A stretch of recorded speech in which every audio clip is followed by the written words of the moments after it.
Zerodha users can now connect their accounts directly to AI assistants like Claude, Windsurf, and Cursor. And the best part is that this is completely free, at least on Zerodha's end. So welcome to our weekly Indian startup news show. I'm Caleb Friesen, your host, and you're watching Backstage with Millionaires.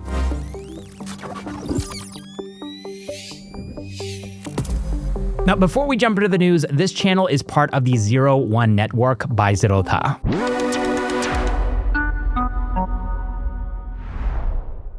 Okay, so now let's get back to this MCP server. What this means is that you now have your own personal finance assistant right at your fingertips, one that understands your portfolio, speaks your language, literally, and can answer detailed questions without you needing to write a single line of code. And it's all made possible through this open protocol called Model Context Protocol. It was originally pioneered by Anthropic, and so it's been implemented here as the Kite MCP under Zerodha. And this tech allows AI tools to access live data from your Zerodha account. And this is not just generic stock information, this is your actual portfolio data in real time. So you can now ask things like, which stock in my portfolio gained the most today, or how does my sector allocation compare to the Nifty 50, and get instant accurate answers. And there's no spreadsheets here, no juggling between different apps, just a natural conversation like chatting with ChatGPT. And you can also generate portfolio summaries, track unrealized profits, pinpoint your best and worst performers, and even set alerts when your asset allocation drifts, all within a simple chat interface.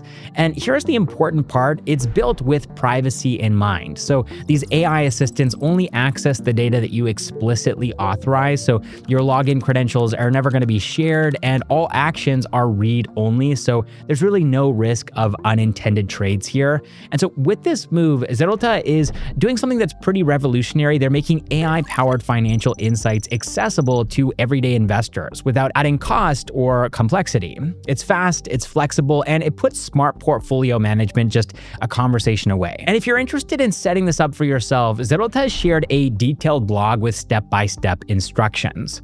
And also, I just want to highlight the fact that this is not sponsored. I know we're part of the 01 network, but this was just a very interesting news item, and so I thought it would be interesting to put it at the top of the script. I know some of you are going to have your doubts, but trust me, this was just something I wanted to put at the top because I'm very interested in AI these days, and especially MCP servers. But anyways, let's move on to the next news item here. India may have just taken a major leap towards autonomous driving. Zero has unveiled a fully AI-driven autopilot system for cars, and it's unlike anything that we've seen on Indian roads before. So instead of relying on expensive LiDAR sensors or ultra-detailed maps, the system uses just one thing: cameras. And so unlike most setups that fine-tune existing models, Zero is using a foundation AI models that were built from the ground up. These are bespoke from them themselves. They built them all in India, and they're using these to navigate real-world Indian traffic using only visual input. And so there's no costly hardware here, no hand-labeled training data, no need for perfect road markings. And that's a game changer in a country where streets are packed with unpredictable obstacles, right? Like cows or push carts or two-wheelers coming from multiple directions. So what sets this apart? Well, traditional systems rely on rigid, rule-based programming. Zero's AI is trained in a self-supervised manner. It learns by observing, not by being told what to expect. And so these models are kind of similar in concept to ChatGPT, but instead of generating language, they interpret the visual world by driving a car. And this isn't just theory. They've already tested the system on Indian roads, as you can tell from the footage that I'm showing here.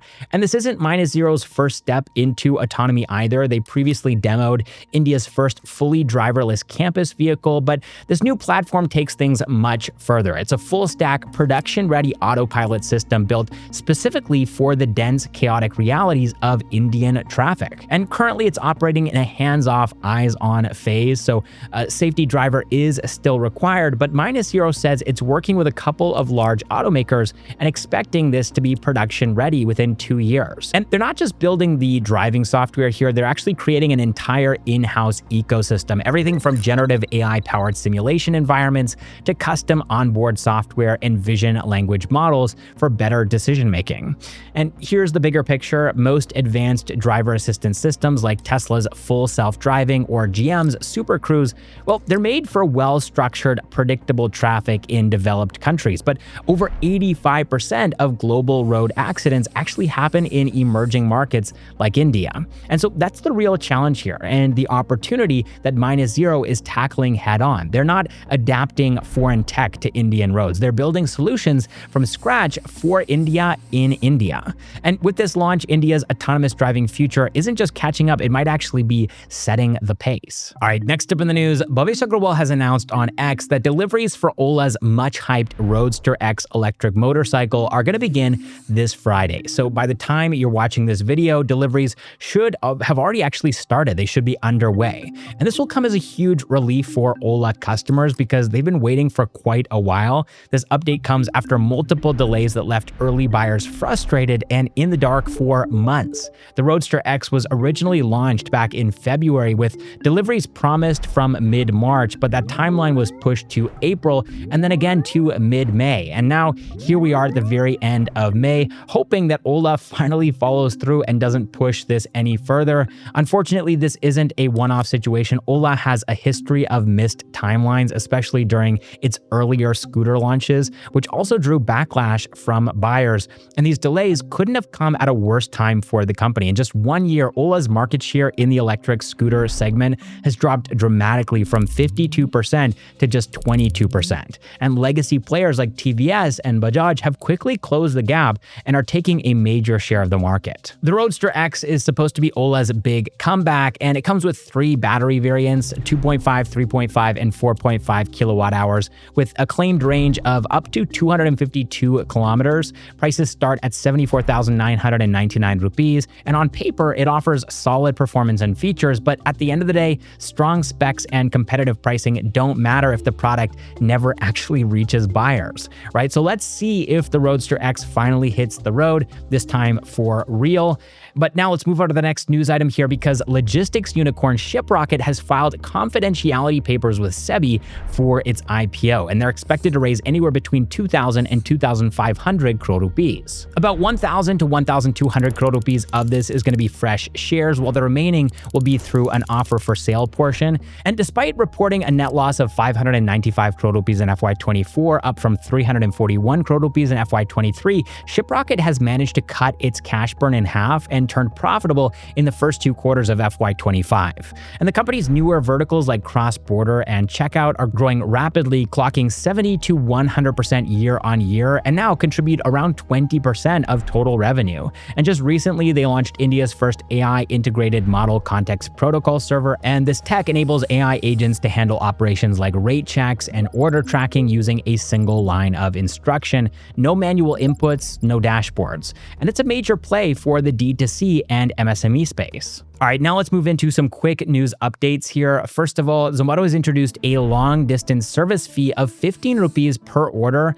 for deliveries between 4 and 6 kilometers, applicable on orders valued above 150 rupees. Then we also have Myntra expanding into Singapore to tap into the 6.5 lakh strong Indian community there.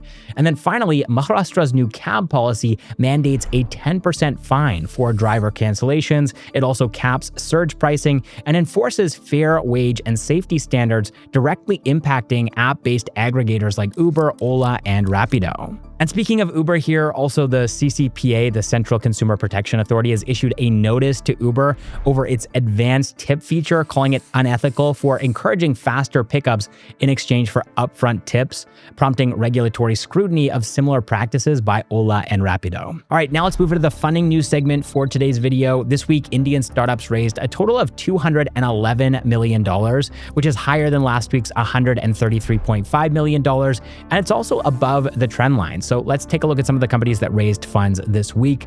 The first one I want to talk about here is New Delhi-based EV startup Euler Motors and their flagship product. This is High-Load EV, a 3-wheeler that's being used to transport cargo. And so they raised $75 million in their Series D round. Following that, we have Bhubaneswar-based healthcare startup CureBay, and they're bringing quality healthcare to rural India through a hybrid model that combines digital technology with physical stores. The way it works is they operate over 150 e-clinics across underserved regions like Odisha and Chhattisgarh. And so these clinics are staffed with trained health workers who assist patients with teleconsultations, diagnostic tests, and medicine deliveries. And for more complex treatments, CureBay provides concierge-style support, guiding patients through referrals to partner hospitals, and they've raised $19 million in their Series B round. After that, we have Mumbai-based startup Mythic. They're on a mission to bring stories like the Ramayana and Mahabharata to life using AI and modern storytelling. And so instead of the usual traditional retellings, Mythic reimagines these epic tales with cinematic visuals, short-form videos, and cutting-edge technology, making them more relatable and binge-worthy for today's global audience. You can kind of think of it as the Disney, but of India. And of course, it's also incorporating Indian mythology at the center, and they raised $15 million in their seed round. Next, we have Chennai-based Tan90, a startup making affordable, energy-efficient cooling solutions for sectors like agriculture, healthcare, and logistics. Instead of using bulky, power-hungry refrigerators, Tan90 uses phase change materials. These are PCMs, and these are basically just special gels that absorb or release heat to keep things cool. And these are packed into portable cold storage units that businesses can rent through a cooling-as-a-service model. And so whether it's vaccines, fresh veggies, or dairy, Tan90 can keep them fresh without the high cost or carbon footprint of traditional cold chains. And they've raised 20 crore rupees, that's $2.35 million in their Series A round. And then finally, we have a Mumbai-based startup called Promethean Energy. They're helping factories to save energy and money by capturing and reusing waste heat. And they do this by installing smart heat recovery systems that tap into heat loss for equipment like air compressors and chillers. And these systems can reduce heating costs by up to 75% with a payback period of just 12 to 18 months. And they've raised $2 million in their pre-Series A round. All right, that is all the Indian startup news that I have for you all this week. I'm Caleb Friesen, and this has been Backstage with Millionaires. Thank you so much for watching, and I'll catch you in the next one.